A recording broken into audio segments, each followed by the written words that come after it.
عزیزان ملت اسلامیہ، آج ہم قربانی کے مسائل پر گفتگو کرنے والے ہیں، اور آپ میں سے بہت سارے لوگوں نے ہم سے جو قربانی کے تعلق سے سوالات کیے ہیں، آج انشاءاللہ ان سوالات کے جوابات دینے کی کوشش کی جائیں گے۔ سب سے پہلے تو یاد رکھیے کہ قربانی حضرت ابراہیم علیہ الصلاۃ والتسلیم کی سنت ہے۔ جب ہمارے نبی صلی اللہ علیہ وسلم سے پوچھا گیا کہ یا رسول اللہ قربانی کیا ہے، تو ہمارے نبی نے فرمایا قربانی میرے دادا ابراہیم کی سنت ہے۔ حضرت ابراہیم علیہ السلام کی یاد تازہ کرتے ہوئے ہم قربانی کرتے ہیں۔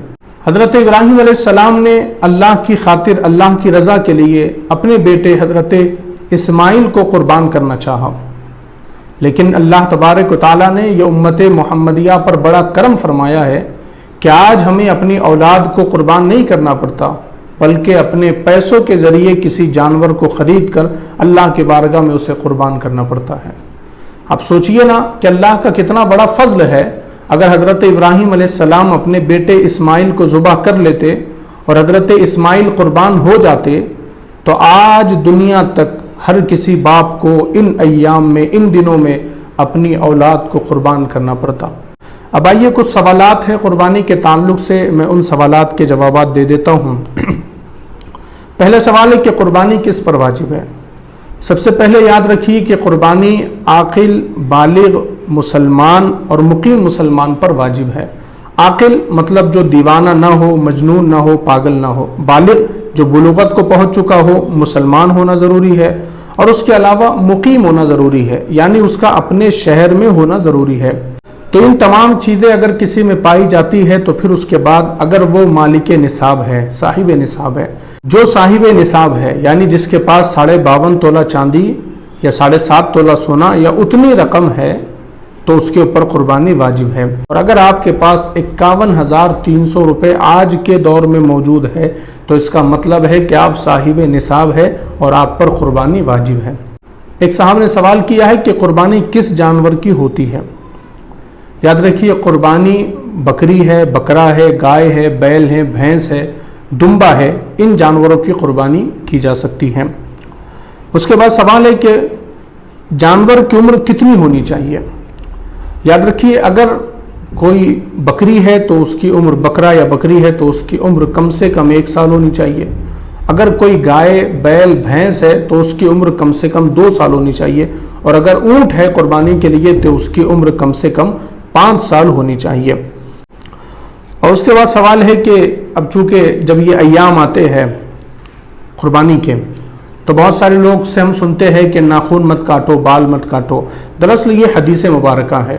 ہمارے نبی علیہ الصلاۃ والتسلیم نے ارشاد فرمایا کہ جو قربانی کرنے کا ارادہ رکھتا ہو، پھر اسے چاہیے کہ وہ ذی الحجہ کا چاند نظر آتے ہی نہ ناخن کاٹے نہ بال کاٹے، اور یہ فضیلت کا کام ہے، ثواب کا کام ہے۔ اگر کوئی انسان ہے اس کے پاس استطاعت نہیں ہے، وہ غریب ہے اور وہ قربانی نہیں کر سکتا، تو اگر وہ ذی الحج کے چاند نظر آنے سے لے کر قربانی تک اگر وہ بال اور ناخن نہیں کاٹتا تو اس کو قربانی کرنے کا ثواب دیا جاتا ہے۔ اب آئیے ایک بڑا اہم سوال ہے کہ کیا حضور کے نام سے قربانی کرنا ضروری ہے؟ چونکہ ہوتا یہ ہے کہ ہمارے گھروں کے اندر اگر ہم پہلی مرتبہ قربانی کر رہے ہیں تو ہم یہ سوچتے ہیں کہ زندگی میں اگر ہم پہلی مرتبہ قربانی کر رہے ہیں تو حضور ہی کے نام سے قربانی کرنی پڑے گی، لیکن میں آپ کو بتا دوں ایسا ضروری اور لازم نہیں ہے۔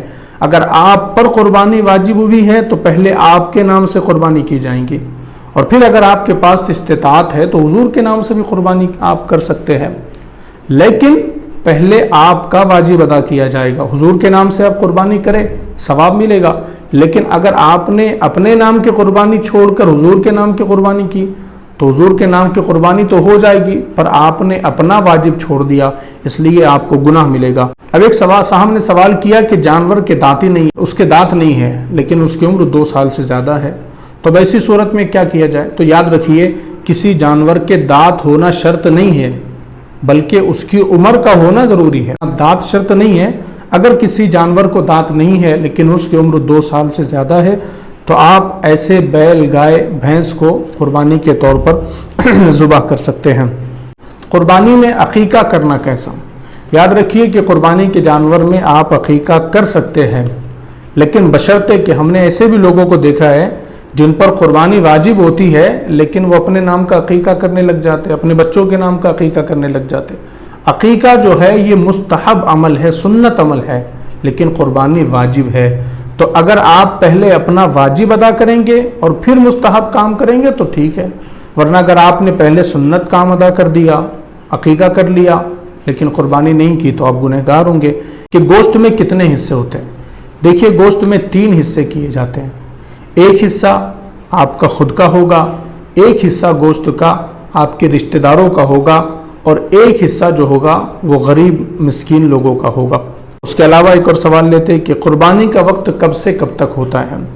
3 دن اور 2 راتیں اس میں آتی ہے، 10، 11، 12۔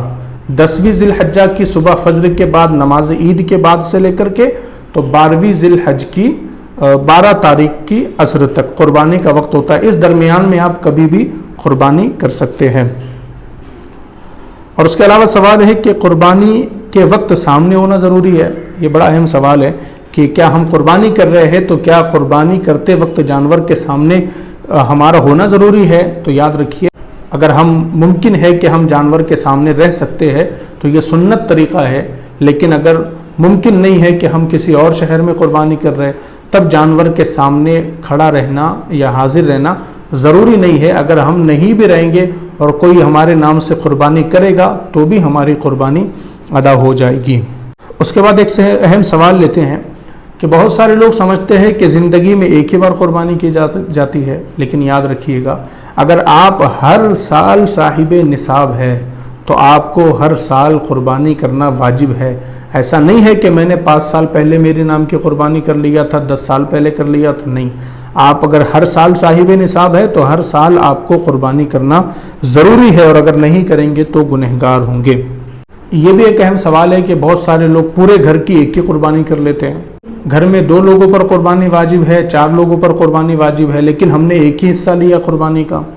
تو یاد رکھیے گا پورے گھر کی ایک قربانی نہیں ہوتی ہے، جو صاحب نصاب ہوتے ہیں وہ ہر کسی شخص پر قربانی واجب ہوتی ہے۔ اس لحاظ سے گھر کے ہر فرد پر الگ الگ قربانی کی جائیں گی جو صاحب نصاب ہے۔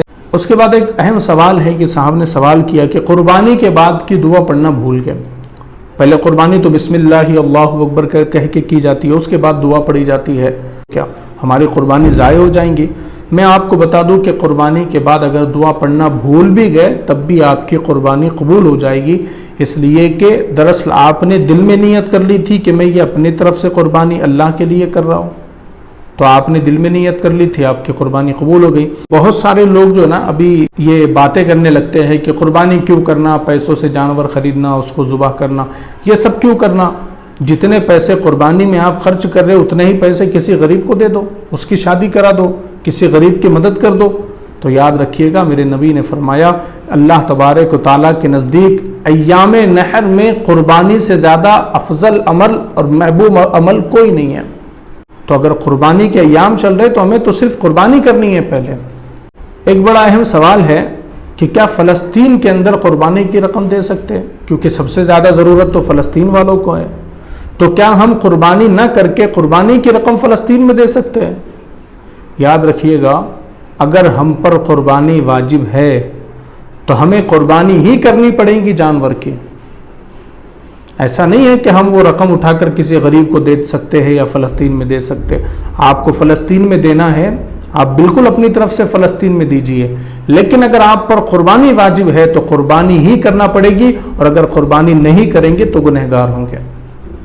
اب ایک صاحب ہے، وہ صاحب نصاب ہے، لیکن ان کے پاس قربانی کرنے کے لیے پیسے نہیں ہیں۔ کیا قربانی کرنے کے لیے قرض لے سکتے ہیں؟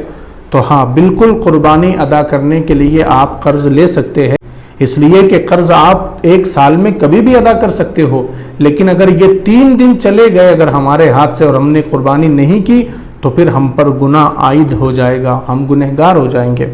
ایک بڑا اہم سوال ہے کہ صاحب نے سوال کیا، اور یہ ہوتا بھی ہم نے دیکھا ہے کہ 1 سال باپ کے نام سے قربانی کی، پھر اگلے سال ماں کے نام سے قربانی کی، پھر اگلے سال بیوی کے نام سے قربانی کی، پھر اس کے بعد بچوں کے نام سے قربانی کی۔ یہ بھی ہوتا ہے ہمارے معاشرے کے اندر، لیکن میں آپ کو بتا دوں یہ جو روٹیشن والی قربانی ہوتی ہے نا، اس کی کوئی اہمیت نہیں ہے۔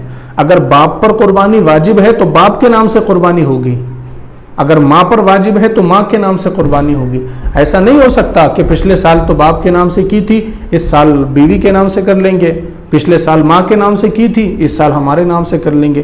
یہ روٹیشن والی قربانی کی کوئی حیثیت نہیں ہے. جس پر واجب ہے ہر سال اسی کے نام سے قربانی کی جائیں گی. اب ہم نے دیکھا ہے کہ بہت سارے لوگ شہر کے باہر قربانی کرتے ہیں. شہر کے اندر جو گوشت والی قربانی کی جاتی ہے اس کی قیمت زیادہ ہوتی ہے. شہر کے باہر جو گوشت غریبوں میں تقسیم کر دیا جاتا ہے اس کی قیمت کم ہوتی ہے. بہت سارے لوگوں کو شک ہوتا ہے کہ کیا یہ واقعی میں قربانی کرتے بھی ہے یا صرف پیسے ہی ہم سے لے لیتے. تو یاد رکھیے گا، ہمارے ملک ہندوستان میں کئی ایسے علاقے ہیں جہاں پر سستے یا کم داموں کے اندر جانور مل جاتے ہیں.